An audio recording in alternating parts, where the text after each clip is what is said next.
तो आइए देखते हैं अब हम लोग 7.2 का पहला सवाल।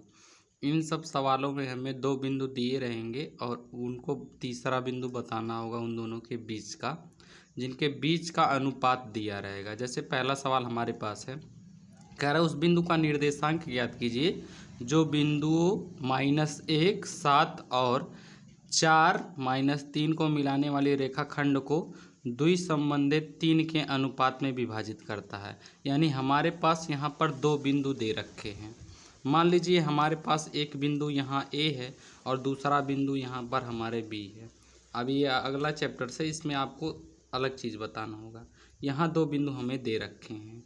अब ये तीसरा बिंदु मान लीजिए यहाँ कोई है पी, आपको इसका निर्देशांक ज्ञात करना है और जो कुछ अनुपात में बटे होते हैं। पहले हम इनके निर्देशांक और इनके अनुपात को देख लेते हैं।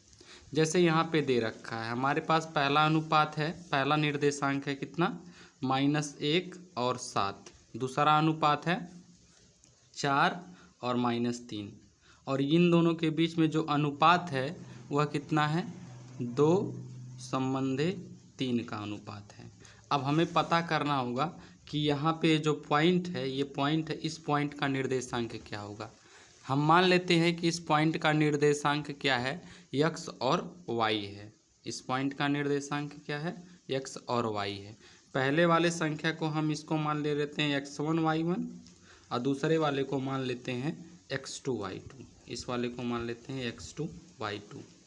अब हमारे पास एक नया सूत्र हो जाता है। यहाँ पे क्या सूत्र हो जाता है, अगर हमें x का वैल्यू निकालना होता है ये वाला, तो x बराबर होता है x2 m1 और ये m1 m2 क्या है, ये जो पहला वाला निर्देशांक अनुपात है ये m1 है और दूसरा वाला जो अनुपात है वो m2 है।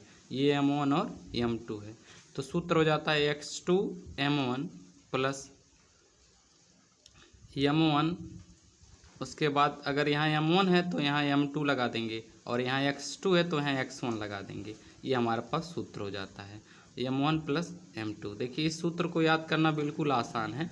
अगर आप यहाँ m1 x2 ले रहे हैं तो यहाँ m1 लीजिए, यानी यहाँ अगर x वाला 2 तो m वाला 1 और यहाँ m वाला अगर 2 तो x वाला 1, बस हो गया।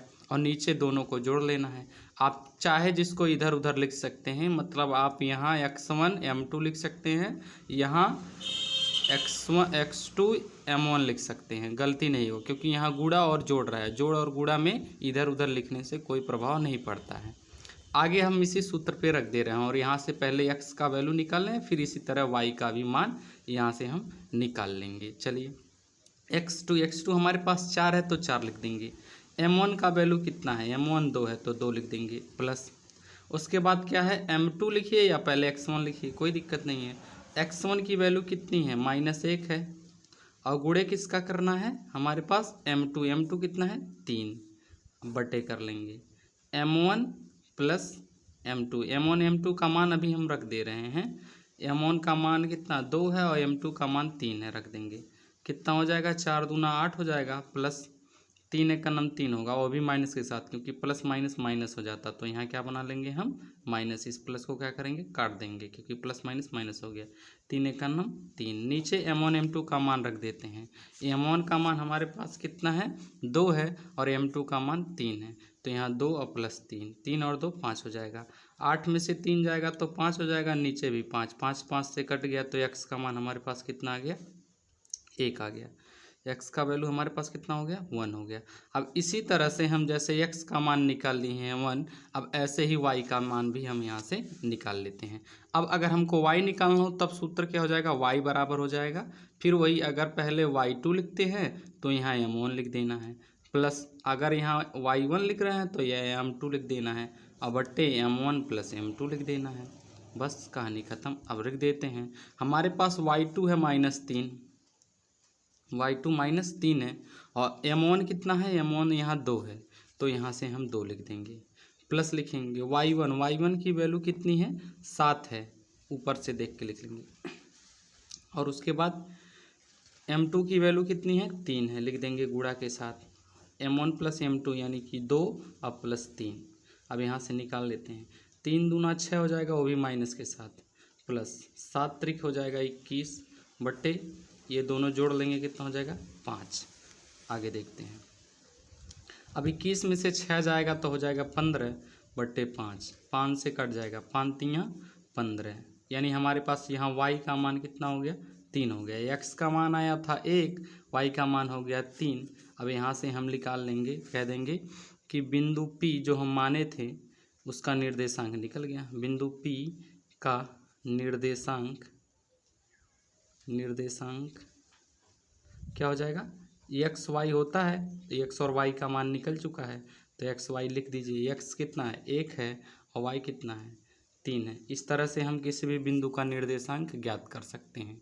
अब हम आते हैं दूसरे सवाल पे। दूसरा सवाल हमारे पास क्या है, दूसरा क्वेश्चन कह रहा है कि बिंदुओं 4, -1 और -2, -3 को जोड़ने वाली रेखा समत्रिभाजित करने वाले बिंदुओं का निर्देशांक ज्ञात कीजिए।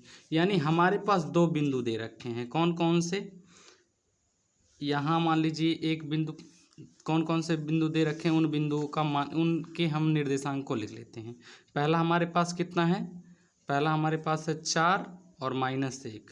दूसरा बिंदु कितना हमारे पास है, दूसरा बिंदु है -2 और -3। अब कह रहा है कि इन दोनों बिंदु, मान लीजिए ये हमारे पास पहला बिंदु हमारे पास निकल गया है कितना, 4 और दूसरा -1, अगला वाला कितना है, -2 और -3। इसको समत्रिभाजित करती है। मान लीजिए यहाँ एक बिंदु ए है और यहाँ बिंदु बी है। समत्रिभाजित करने का मतलब सम माने बराबर होता है, त्रि माने 3 होता है, भाजित माने बांटना, यानी 3 बराबर भागों में बांट रहा है। अब अगर हमें यहाँ का निर्देशांक निकालना हो तो एक हिस्सा यहाँ, एक हिस्सा यहाँ और एक हिस्सा यहाँ।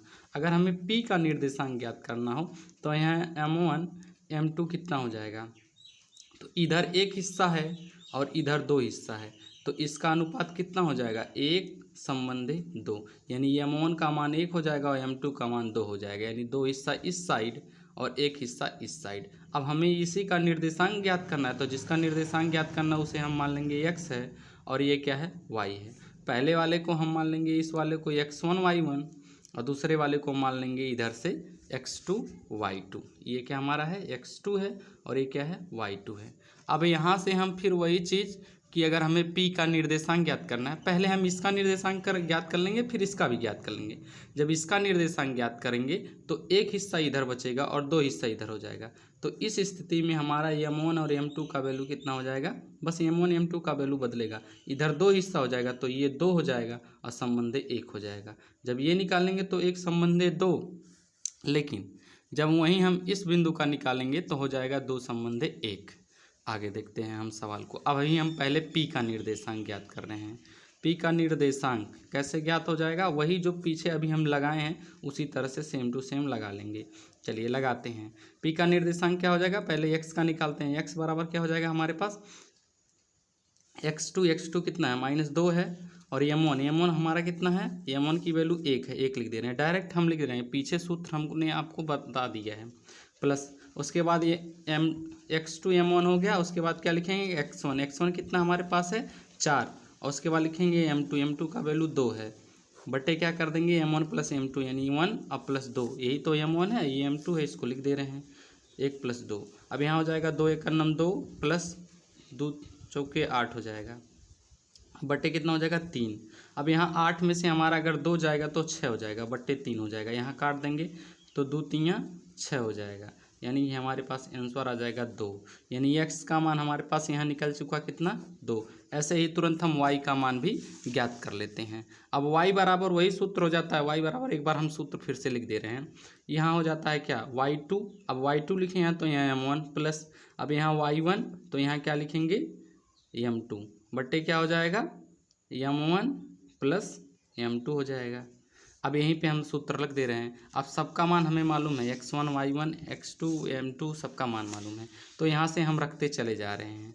हमारे पास यहाँ से y2 का मान है -3, तो -3 गुणे M1 का मान कितना हमारे पास 1 है, प्लस लिख देंगे। अब हमारे पास y1 की वैल्यू हमारे पास यहाँ मालूम है -1, और गुणे M2 की मान मालूम है 2, अब बटे कितना कर देंगे हम M1 + M2, M1 का मान 1 है और M2 का मान 2 है, रख देंगे। अब यहाँ 3 × 9 3 हो जाएगा, और यहाँ प्लस माइनस से होगा, 2 × 9 2 हो जाएगा, बटे कितना हो जाएगा 2 और 1 3 हो जाएगा। यहाँ -5 हो जाएगा और बट्टे कितना हो जाएगा 3 हो जाएगा। यहाँ हमारे y का मान भी निकल चुका और x का मान भी निकल चुका है। x का मान अभी हम पीछे निकाले हैं कितना 2, यहाँ x का मान हमने कितना निकाल रखा है 2 और y का मान हमने यहाँ कितना निकाल लिया 1, -5/2। अब लिखेंगे p का निर्देशांक, p का निर्देशांक कितना हो जाएगा, अभी इन्हीं दोनों को हम लिख लेते हैं, हमारे पास हो गया। क्या होता है x y होता है ना, अब यहाँ से हम लिख देंगे x का मान हमारे पास कितना है 2 है, 2 लिख देंगे और y का मान कितना है -5/2, यही -5 और बट्टे 3 है। यहाँ -5 बटे कितना हो जाएगा 3, क्योंकि 2 और 1 जोड़े हैं ना तो 3 हो जाएगा, यहाँ 3 होगा -5/3। ऐसे ही आप यहाँ से q का भी निर्देशांक ज्ञात कर लेंगे। जब q का निर्देशांक ज्ञात करेंगे बस m1 m2 की वैल्यू चेंज होगी, यानी m1 की जगह अब रखिएगा 2 और m2 की जगह रखिएगा 1। अगर आपको वीडियो अच्छा लगा हो तो वीडियो को शेयर करें, लाइक करें, चैनल को सब्सक्राइब करें। जय हिंद, धन्यवाद।